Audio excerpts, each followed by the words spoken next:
Բարձրագա Աբուլի փեշերին փռված հայկական ավանդական գյուղերից մեկում կարտիկամում էր այսօրվա մեր նկարահանումները։ Գյուղ, որտեղ կյանքն անցնում է բնականon հունով։ Մարդիկ ապրում են հողի հետ կռիվ տալով, բայց անցվորին ճանապարհում աղուհացով, ժպիտով ու մեծ սերտով։ Հյուրընկալվեցինք Էլիզբարյանների բազմանդամ ընտանիքում, որտեղ միայն ջերմություն էր, ու տանտիրուհին մեզ հետ կիսվեց իր կյանքի փոքրիկ հատվածով։ Ծնվել եւ մեծացել եմ գյուղ Խոլգումոյում, առայժմ ապրում եմ Կարտիկամում, ամուսնացել եմ, ունեմ մեծ գեղեցիկ ընտանիք,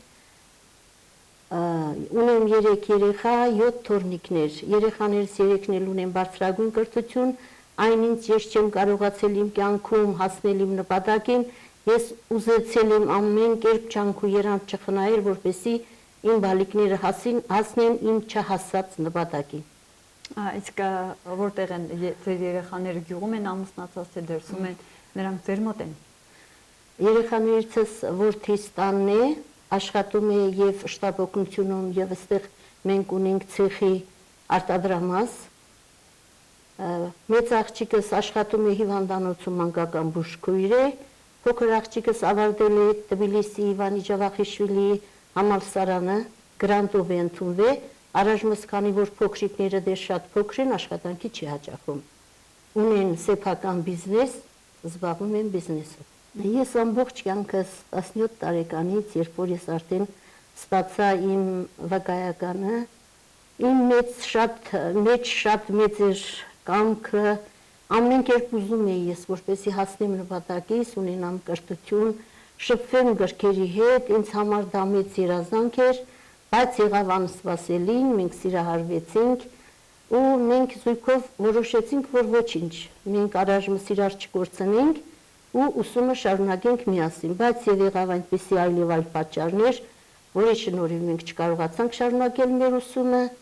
անցան տարիներ, բայց իմ օրմացիկ սկիզբուր մայրիկը միշտ ասում էր. «Գուլնարա ջան, ես հուսով եմ, որ տաշած քարը գետին չի մնա»։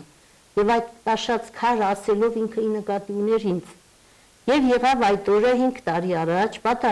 շատ պատահական, լսեցի, որ կա կանանց կազմակերպություն, որտեղ ներգրաված են կանայք անկախ տարիքային սահմանափակումից։ Ես իմ հայցը ներկայացրեցի, ընդունվեցի ու ինձ համար մեծ հպարտություն է, որ ես ունեմ նման խումբ, նման ղեկավար, շնորհակալ եմ Լոլիայից, որ կարողացավ համախմբել ոչ միայն մի գյուղ, ինքը կարողացավ համախմբել 4 գյուղ, յուրաքանչյուր խմբից, յուրաքանչյուր գյուղից մենք ունենք առնվազն, իհարկե մեծը, քանի որ մեր գյուղը մեծեր ունենք, մենք 45 հոգի, մյուս գյուղերից համեմատական կարգով գյուղից ավալային չափով ավելի քիչ է, քան Կարտիկամինը, բայց եւ այնուամենայնիվ կարողացավ ինքը իմի բերել ընդհանուր հայտարարի, ես մի տանը մեջ ապրում են 5-6 հոգի, բայց շատ դժվար է նրանց հետ ընդհանուր հայտարար գտնել։ Բայց ինքը կարողացավ, այդ յուրաքանչյուր մարդը ունի յուրաքանչյուր առանձին բնավորության գիծ։ Բոլորին կարողացավ բերել ընդհանուր հայտարարի եւ ասեմ խմբի յուրաքանչյուր անդամ շատ հաճելի է,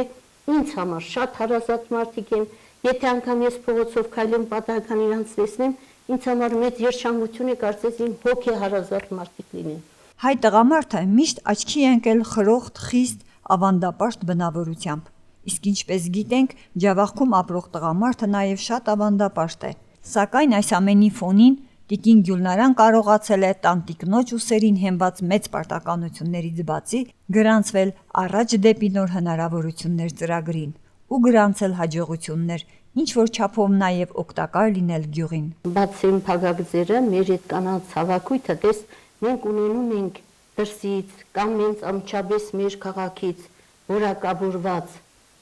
շատ բարձր արժեքավոր մասնագետներ, որոնք անցկացնում են տրեյնինգներ, այդ տրեյնինգները չմոռանամ ասել, ես այս կազմակերպության շնորհիվ ստացա տրեյների ստատուս։ Սկզբնական շրջանում, երբ մենք մյուս գյուղերում վարում էինք տրեյնինգներ, ժողովրդի մոտ առաջացել էր կասկած, կարծես մենք լինեինք հավատացյալներ։ Իհարկե, ներկայիս պահին սա 21-րդ տարի ոչ ոք իրավունք չունի ոչ մեկի հավատքը քննադատելու եւ բռնանալու, բայց այնուամենայնիվ կարծես այսպես մի տեսակ բան էին վերաբերում։ Հետո երբ որ տեսան, չէ, այդտեղ լավ բանից բացի վատ բան չկա, Եթե սկզբնական տրենինգներին լինում էր 5 հոգի, հետո դարձավ 10 հոգի, 10-ը դարձավ 15, արդեն մեծերի հետ, փոքրերի հետ գալիս էին մեծերի հետ գալիս էին սկեսուր մայրիկները, օրինակ անձամբ ես երբ որ մտա այդ կազմակերպություն, ես տեսա, որ ես ուսուցանվում եմ բարձրավորակ կանանց կողմից ու մասնագետների կողմից, ես երաշխավորեցի իմ թորմուն, ասի Եկատերինա ջան, այնտեղ վատ բան չկա, մենք ինչ կան կարողանանք այդպիսի մարդկանց հետ շփվել, մենք ավելի լավ բան կյանքից կարող ենք կորզել, քան թե վատ մարդկանց շրջապատում։ Շուրջ բոլոր ուսուցանված մարդիկ են, կիրթ մարդիկ են, շատ հաճելի է, ինչ ասեմ։ Իսկ ինչպես են այս ամենի վերաբերվում ջավախյան տղամարդիկ, այդ կարծրատիպը ինչպես է։ Սկզբնական շրջանում դες դեպքուց եւ ընդհանուր վերծված ես առանց վարանելու կարող եմ ասել, որ համեմատական կարգով կարդիգամի մեջ կանանց իրավիճակը ավելի բարձր մակարդակի վրա է, այսինքն ինչ տեսակից մակարդակ ասելով մյուսներին թող վիրավորական չթվա, այսինքն մեր մոտ ազատությունը գնահատված կնոջ արժեքը ավելի բարձր էր։ Ու երբ որ իրանք տեսան, որ եթե մեր գյուղում հավաքույթը կայանում էր ու մենք կարողանում էինք սերմնավորվել, ընդհանուր լեզու գտնել ու շատ հաճելի էր մեր այդ հավաքույթները, արդեն թե սկզբնական շրջանում ես կատակի ձևով ասեմ, բայց իրականում դա էր։ Եթե սկզբնական շրջանում նոր էինք մասնակցում կազմակերպությանը ու մենք ունեինք տրենինգներ,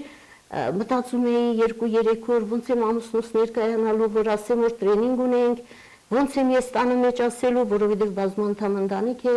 հարսիկս աշխատում է, որդիս աշխատում է, երեխաներ սովորում են, բայց այդ բոլորի հետ մեկտեղ մենք կարողացել ենք, քանի որ մեր այս սուրբ օջախում գերիշխում է համերաշխությունը, մենք կարողացել ենք այդ հարցին այնպիսի լուծում տալ, որ չի ունեցել կարծրատիպ տվյալ պահին։ Մենք կարողացանք շարժվել, մենք կարողացանք միասնական ընդհանուր լեզու գտնել բարձրագույն օրգանների հետ, արդեն իրենք էլ այդ մարդիկ տեսան ու կան հարցեր, որ ընդառաջ են գալիս։ Օրինակ մեր կազմակերպություններից շատ անգամ գրանտներ է գալիս մեր գյուղին, որով մենք կարողանում ենք գյուղի համար, թեկուզ աննշան, ծովից մի գդալ ջուրն էլ քիչ չէ, ծովը ծով է, բայց այդ մի գդալ ջուրը գյուղի համար մեծ բան է։ Մենք սկզբնական շրջանում շահեցինք թանկարժեք ծառեր, բերինք, աճեցրինք այս մեր խախրապարագում մանկական։ Հիմա ունենք այլ պլաններ, մենք ուզում ենք սարքավորանք տեղավորել, որպեսզի գյուղի երեխաները ունենան իրենց հանգստի վայրը, իրենց զբոսանքի վայրը։ Կարել, գործել, եփել, աշխատել տնամերձում, մշակել մշակաբույսեր։ Այս ամենը նրա առօրյայի մեծ մաս է կազմում։ Բացի այդ, նա նաև ստեղծագործում է, ունի գրված բանաստեղծություններ։ Իր սրտի խոսքը հանձնում է թղթին։ Ասում են ժամանակը սպիացնում է ցավը։ Ոչ, ճչում է ներսից բողոքի ձայնը, ինչ կամ մեզ խափենք բավե։ Ոչ թե սպիանում, ծխում մոխիր է դառնում, մխկտում, բսկտվում, ցավից սիրտ է տնքում։ Մայր իմ, ով դրեց քո անուն այսքան հարմար, քնքուշ մայրիկ հեզու արդար, ինչքան գրեմ քեզ բարեր անհամար, չի ամոքի սիրտս, իրականությունը չի հերքի, չունեմ մայր։ Ամեհի գազանն անգամ մրնչում ցավից, վախենում է անմայր մնալու ահից, չունես մայր, նման ես թագուհու ընկած գահից, չես կարող փախչել դարը ճակատագրից, ուզում եմ ճչալ, գոռալ կորստի ցավից, երանի լիներ հին օրերի պես, գլուխս դնեի ծնկիտ, տարապած, աշխատանքից խարազանված,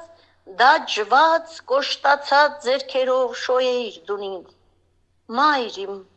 համեստ, շնորհալի ու բարի, կարմրաթուշ, հոգով քնքուշ, անունդ քնքուշ, գործով արի իմ անթերի, հետևող եմ խորհուրդներիդ, մայր իմ, սիրելի ու անկրկնելի։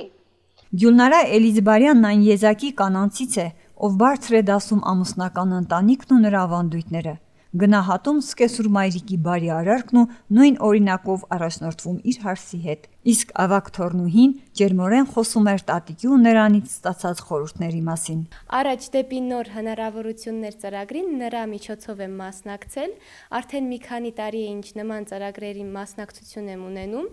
Նա փոքրուց ինչ աջակցել է բոլոր հարցերում, ինչպես կրթության, այնպես էլ կյանքի դասեր տալով, ինչի համար ես շատ շնորհակալ եմ։ Տրեյնինգները կարող են անցնել ինչպես օնլայն, այդպես էլ օֆլայն ձևով։ Բավականին հետաքրքիր են անցնում եւ տեղեկությունը մեզ ավելի հասանելի է այդ ֆորմատով ու հասկանալի։